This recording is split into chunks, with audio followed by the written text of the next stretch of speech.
David, thanks for joining me here on Washington Times Higher Ground. You have a new book, Nothing is Wasted, a true story of hope, forgiveness, and finding purpose in pain. This is a book that has been really a long time coming. And let's Yeah, it just has. let's just start with your motivation. Why did you want to put your story into book form? Yeah, thanks, Billy, for having me on. That's a great question. I think that it's really important for us to share our stories. I think it's important for everybody to share their stories, especially as they see the thread of God's hand in the narrative of their overcoming. Revelation 12 tells us we overcome by the blood of the Lamb and the word of our testimony. And when we share stories, people are able to borrow faith, borrow encouragement from our stories. And even if they don't believe that God's going to really show up for them in their situation in that moment, they're able to look at someone else's story and go, okay, if God showed up for that person in that way that's so personal and intimate, maybe he can do that for me too. And that's really why I wanted to write this story. I don't want people to read this book and go, wow, Davey's an incredible guy. Look at the hero of this story that mustered his way through the valley of the shadow of death. That's not what this book is about.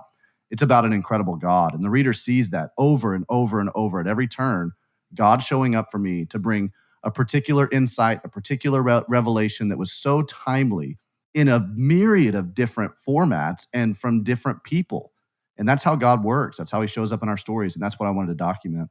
Yeah, and your story was one that, everybody has a story. You faced the unimaginable with the killing of your wife Amanda, your unborn Yeah. child, and it was a media blitz on top of it all. So you had Hmm. this horrific thing happen to you, and then you have the eyes of the local community, then the nation, on you because it was such a big news story. And before we get into all of that and what it was like to deal with it, let's just start with that the day that Amanda was Yeah. killed. Take us through that morning and what happened. Yeah. For those who aren't familiar with our story, just a little bit of context there. We were pastors and church planters in Indianapolis. And in 2015, we had just come to a place where our church was starting to take root as a church plant, where we were seeing our dreams start to come to life together as a couple. We had a son, Weston. He was 15 months old. We were pregnant with our second. And we had already started talking about, her nursery, and we were going to name her Evie. And November 10th, 2015 was a Tuesday morning. I left for the gym just like I did every Tuesday morning. And while I was away, there were three men who were on a random crime spree through our city. And they broke into the home three doors down from me, saw me leave for the gym early that morning, and decided to break into our home at that point as well. And Amanda got caught up in that scuffle, and she was shot three times. And I came home from the gym and found her, got her to the hospital. When I found her, she was breathing very laboriously. She was unconscious. When we got her to the hospital, they told me that she had three bullet wounds and that the prognosis was really grim. She ended up passing away from those wounds 24 hours later on November 11th, 2015.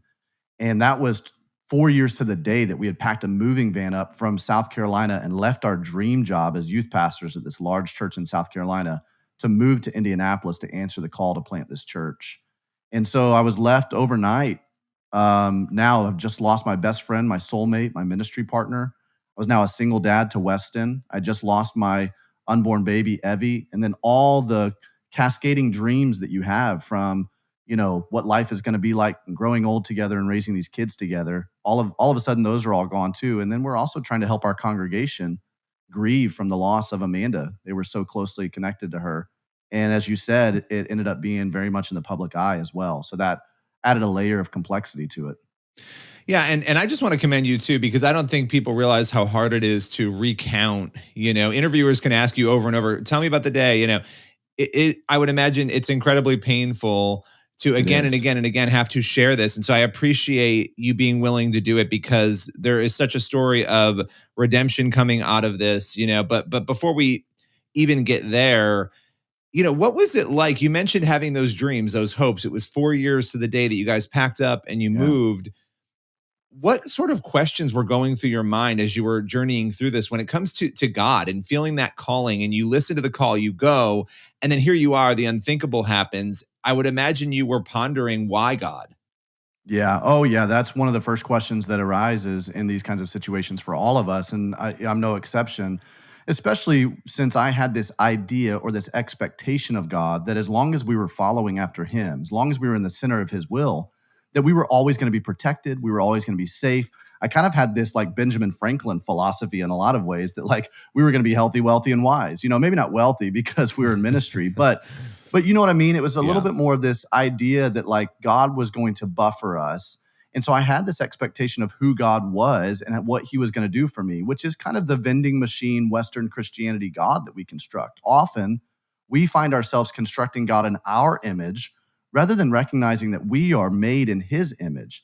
And so when pain and suffering, tragedy, trauma hit our lives, it ends up disorienting our view of God, of ourselves, and of this world. And it evokes these really massive existential questions of faith, of philosophy that says, why God? Well, why am I here? And why did you let this happen? And what is this? You know, and you start to get really disoriented around that stuff. And I did. And it was an agonizing next several weeks and months and even couple of years as I was sorting through that. But what I think was really pivotal and what I really chronicle in the book is the wrestling with God. It's the wrestling that I want to encourage everybody who's gone through any kind of pain to have with God. You know, a lot of times what happens is we take these big existential questions that we have and we kind of tuck them in our back pocket and run away from God because maybe we've heard things from the church that says you shouldn't question God or you shouldn't, you know, that shows a lack of faith if you do. And I think it actually demonstrates faith to take these really difficult questions to the feet of Jesus and wrestle with him, just like Jacob wrestled with God, right? To wrestle with him and go, God, what are you doing in this? Why did you let this happen? What am I supposed to do out of this? And in that you find God. That's why Psalm 23:4 says, though I walk through the valley of the shadow of death, I will fear no evil, for you are with me. It's really interesting. The first three verses of Psalm 23, we see God in the third person, right? He is my good shepherd. He leads me beside still waters, which means we can know about God. But man, when we get into the valley, we really get to know God on an intimate level. And as I began to wrestle with God through these very difficult questions and these deep, agonizing emotions, then I really got to know who God truly is and that he's a good father who has good plans for my life. Yeah, I would imagine there's sort of two things going on, this dual sort of dynamic of the questioning and the frustration and the anger even at God. And at the same time, as you're journeying through, now you're a single dad, you've been widowed, you know, you also have God wrapping himself around you and protecting you and guiding you through that, right? I mean, Right. that is a very difficult thing to have those questions and yet still feel, I would imagine you still felt God as you journeyed through all of that. Yeah, I talk about this often that like there were some mornings I'd wake up and I would really have a peace that passed all understanding that was guarding my heart and mind. I would understand what it meant to when scripture says he is near to the brokenhearted. Like those things became real to me. But then there were other mornings I would wake up, like literally the next morning, where all I wanted to do was end my life. I was in so much despair, I couldn't imagine living another day. And it reminded me a whole lot of the Psalms. You know, before I went through all of this, I didn't understand the Psalms because you'd have like David in one passage, he'd be like, God, I feel you so near to me. Your breath is on my neck. And then, like, the very next passage, he's like, where are you? You abandoned me. And there's just this wavering of emotions that I didn't understand until I walked through a valley, until this tragedy hit my life and I lost my best friend. And then I understood it. I understood what it was like to feel like you're being tossed to and fro by these emotions. And I needed this anchor to undergird me and to keep me stabilized. And I found that God does that, that he shows up in your deepest and darkest need. And that's really what this book is all about. Yeah. Well, and that's the thing. I mean, I love that you wrote this book because I think you more than so many, I mean, a lot of people have gone through difficult things, but what's unique about your story is it was one that a lot of people heard, they saw in media. I mean, I covered it back when it first happened, and a lot of people have tracked with you since then. And I think it's tough for people when they go through difficult things. It's for a lot of people when faith is weak or when it's just so tough, they walk away from faith or they allow Right. unforgiveness to take over. And so I often think about your story when it comes to forgiveness too, because Mm, you had the pressure again of the media, you had the pressure of eyes on you, and then you have people responsible for this murder who need to be held right. accountable. You have court hearings, you have a court battle. How did you journey through with all that going on, the forgiveness process? What has that been like for you? Yeah. Well, that's layers and layers and layers of complexity right there that you just highlighted. I talk quite a bit, very extensively about it in the book. But at the end of the day, what I found myself in was confronted with this reality of, do I really believe what I say I believe? As a pastor prior to this, I was preaching messages like, hey, it's a spiritual impossibility if you've experienced the radical forgiveness of Jesus to not be willing to extend it as well. And man, before all this happened, I would preach those messages and I would be like, that was a great message. But then when this happened, and now my life had been turned upside down by the perpetration of these three men. And now I had this very real offense that had been done to me and to Amanda and to our family. Did I really believe that? And I had to, at first, when I first saw that these three men had been arrested, I was filled with rage, filled with anger. And I found myself being sucked down into the vortex of that. And what I saw is that I could very easily see the writing on the wall. I'd seen it in other people before, and now I was seeing it in my own heart, that if I let this continue to fester inside of me, this bitterness and unforgiveness, it was going to destroy me. Bitterness rots the hand that holds it. So I knew that I had to make a decision, not feel, because I wasn't going to feel like forgiving, but make a decision to daily walk in forgiveness.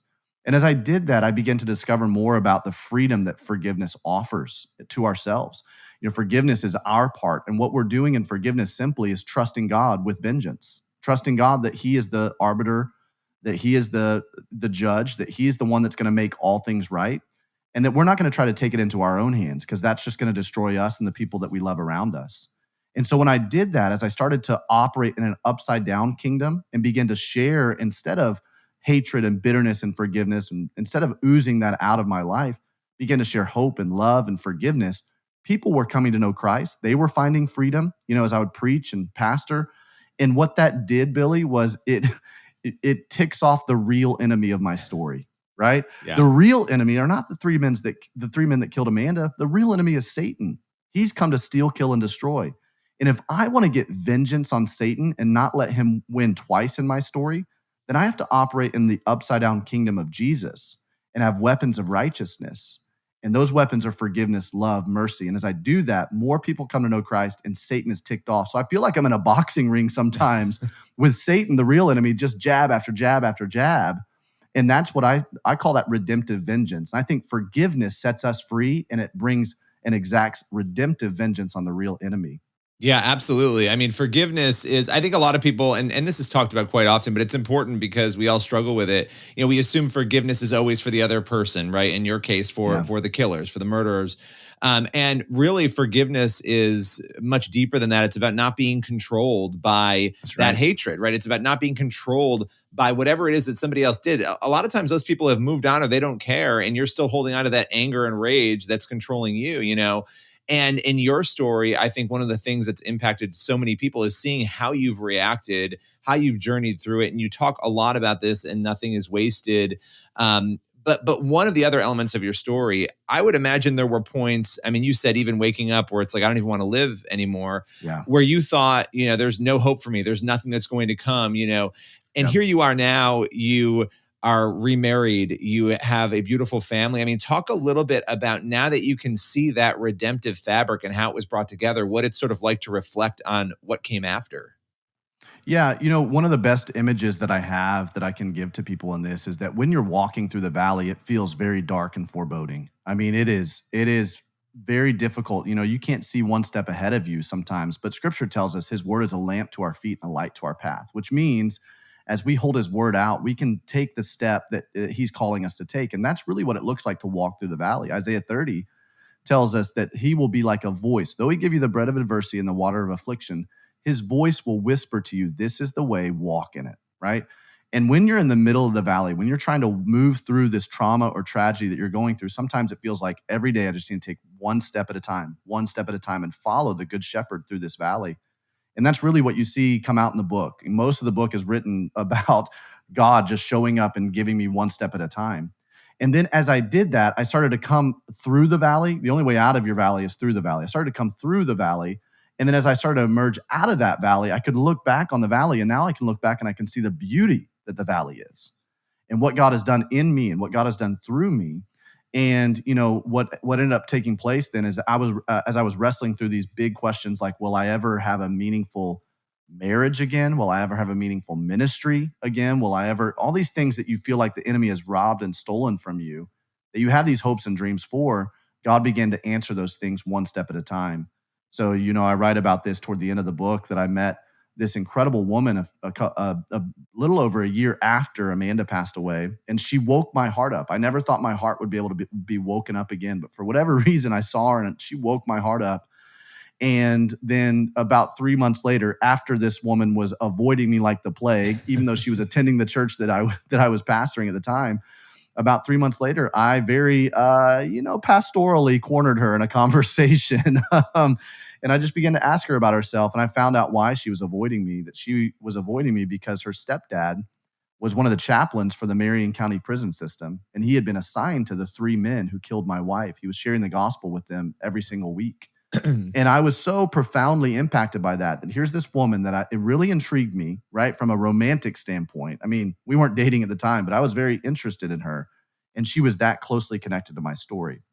And I tell people all the time, people, fast forward, I finally convinced her to go on a date with me. We end up getting married at the end of 2017, blending our family together. And we're living out this beautiful redemptive story. But people go, Davey, the moment of redemption, when Christy came into your life, right? And I go, no, no, no, no. That wasn't the moment of redemption for me.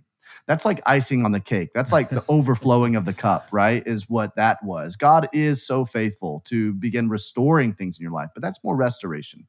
Redemption is when you decide that you're not going to let the enemy win twice in your life. You're not going to let him get you paralyzed and stuck, because that's what he wants you to do. Is he wants to render you ineffective for the kingdom. Instead, you're deciding to partner with God to take back your story and to help other people. That's when redemption begins to happen in your life, because your story is not just about you, it's about helping others. This is why Genesis 50 says, though you meant it for evil in my life, God means it for good and for the saving of many lives. Romans 8:28 tells us he works all things together for the good of those who love him, who've been called according to his purposes. And those are great scripture passages that we can hang on to, but I've lived it out in reality. And that's what I wanted people to experience as they read Nothing is Wasted. Yeah, and that was sort of going to be my final question for you, just as we journey through this, because I want people to grab the book. Your story is so compelling. You just spoke a little bit about what you want people thinking and feeling. A year from now, when all is said and done, the book has been out there. What is success for you? And you can build a little bit on what you just said. For Nothing is Wasted.